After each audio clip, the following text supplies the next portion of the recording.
Hello guys, अस्सलाम वालेकुम। मैंने सोचा आज चलता हूँ सहारागंज। सहारागंज के अंदर घुसते मुझे मेरी पुरानी यादें ताज़ा हो गई। जैसा कि मैंने आज देखा, यहाँ पे तो 20-25 लोग थे और इन 20-25 लोगों में तो तीन दो तो हम ही थे, एक मेरी बेटी, तीन।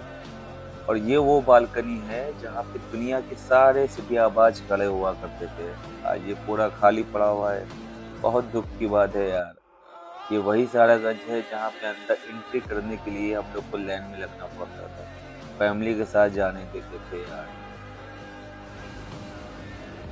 मैंने देखा फिर यार, ये भिखारी अकेला खड़ा हुआ है, लो इससे चॉकलेट खेल के अपनी बेटी को खिला देते हैं। मैंने इससे लिया। इसने पूछा मैंने इससे पूछा कितने का है। इसने बोला 100 रुपए का है। मैंने बोला बहुत महंगा है, लेकिन दे दो। इसने मुझे दे दिया। मैंने अपनी बेटी को थमा दिया। मैंने, बेटी तुम खाओ।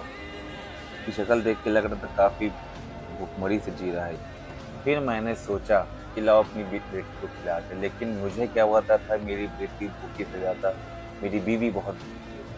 उसने पहला ही चम्मच लेते हुए अपने मुंह में रख लिया। मैं देखता रह गया। मेरी मूछें खाली की खड़ी रह गई। फिर मैंने आइसक्रीम इन लोग को खिलाने के बाद मैंने सोचा ऊपर चलते हैं, लगता है ऊपर तो कोई ना कोई होगा। जैसे मैं चलने लगा तो मुझे कोई नहीं दिख रहा था। पीछे भूतों की आवाजें आ रही थी, लेकिन मैं डरा नहीं, मैं आगे बढ़ता रहा। आगे बढ़ने के बाद जैसे ही मैं लिफ्ट के ऊपर चढ़ा, मैंने देखा दो खवातीनें मेरे आगे जाने की कोशिश करी, तो मैंने उनको आगे जाने दिया, क्योंकि मुझे पता था वो स्त्री है, वो कुछ भी कर सकती है। इसलिए मैं पीछे ही खड़ा रहा और अपना कैमरा ऑन किए रहा। मुझे पता था इन लोग के आगे निकलूंगा तो ये लोग मेरी बस्ती से निकाल देंगे। इसलिए मैं पीछे आ गया और इन लोग को जाने दिया। उन दोनों को जाने के मैंने दिया। मैंने दिखा, मैं आपको दिखा दूं कि मैं झूठ नहीं बोला था, यहाँ सच में कोई नहीं है। मुझे तो हैरत।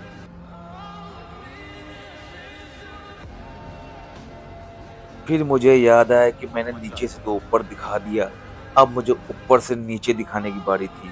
ये वही है जहाँ पे मेरा दोस्त किंग जॉम ऊपर से फान गया था। फानते ही उसकी पैंट गीली हो गई थी। उसके बाद वो कभी सारागंज में वापसी आया नहीं। मैंने देखा कि यहाँ तो सच में कुत्ते लूट रहे हैं।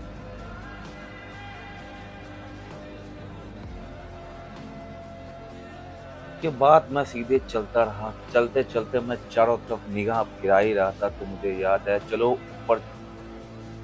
ऊपर मैंने आते देखा, जैसे कि मैंने आपसे बताया था कि ऊपर तो शायद भीड़ होगी, लेकिन यहाँ भी मुझे कोई नहीं दिख रहा था। उसके बाद मैं आगे बढ़ गया। आगे बढ़ते मैंने देखा कि एक बच्चा अपने बाप को जो है समझा रहा था। बाप समझने को तैयार थे, इसलिए मैंने चारों तरफ निगाह फैलाई। मुझे देखा कि यहाँ पे एक गुड्डा गुड़िया गुड्डा गुड़िया का खेल चल रहा था।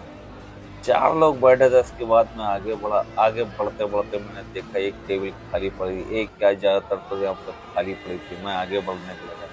मैंने अपनी बेटी का चेहरा देखा। मैं समझ गया इसको क्या चाहिए, इसलिए मैंने इसको थम्स अप का कैन दिला दिया। थम्स अप का कैन देख के ये खुश हो गई और जाके अपने टेबल पे बैठने लगी। उसके बाद मैंने चच्चा को देखा, चच्चा का चेहरा उतरा। तो मैंने पूछा क्या हुआ, तो बोलने लगे चाची की याद आ रही। मैंने कहा ठीक है चाचा, याद आए। चच्चा का उतरा चेहरा देख के मैंने बिरयानी खरीद।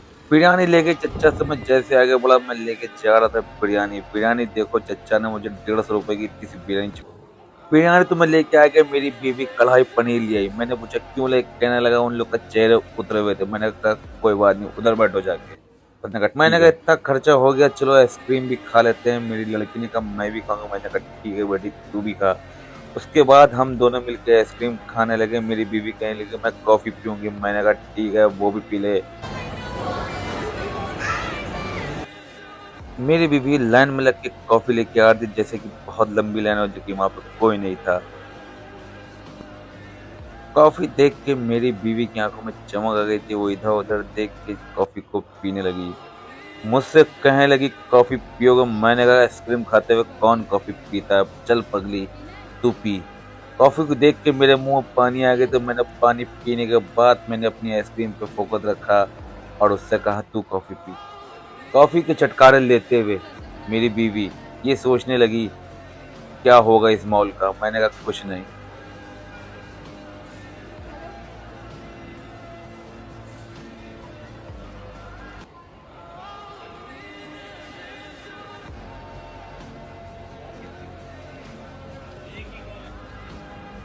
फिर मेरे उधर-उधर नज़र पड़ी, मैंने देखा लौट एक बार फिर से देखा, फिर मेरी नज़र पड़ गई चच्चा पे।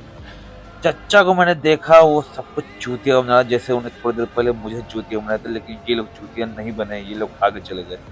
मैं देख के हँसने लगा, चच्चा अच्छा काटा। मेरी बीवी मुझसे कहने लगी, जब आए गए हो तो कुछ शॉपिंग कर ले। मैंने कहा, कर ले पगली, आज तेरा दिन है।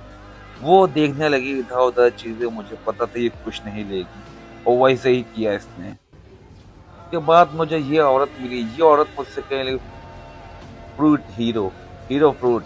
मैंने कहा चल पगली, मैं नहीं लूँगा। उसके बाद मुझे देखा कि मेरे सामने एक औरत जा रही थी, लेकिन मैंने उस औरत को ध्यान न देते हुए अपनी औरत पे ध्यान दिया। मुझे पता था अगर औरत ने ध्यान दिया तो मेरा ध्यान उड़ जाएगा।